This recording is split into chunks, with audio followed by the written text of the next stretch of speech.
హల్లెలూయా.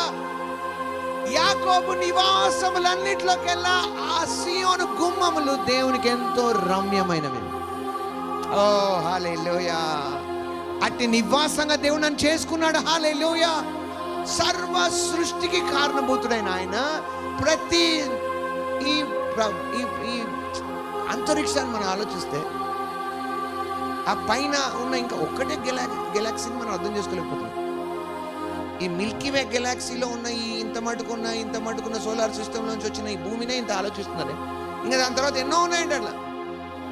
ఇలాంటి అమోఘమైన సంగతులు అసలు మనిషి ఊహకు కూడా అందనంత గొప్ప సృష్టికి కారణమైన ఆయన ఎక్కడ ఉండాలి? ఎక్కడైనా ఉండొచ్చు. ఆయన ఏవి ఆయన పట్టలేవని ఉంది. ఆకాశం మహాకాశాలు ఆయన పట్టలే, అంటే యూనివర్సే పట్టలేదు ఆయన. ఆయన డిసైడ్ చేశాడు ఒకరోజు ఏంటో తెలుసా, నేను మనిషిలో నివసిస్తాను.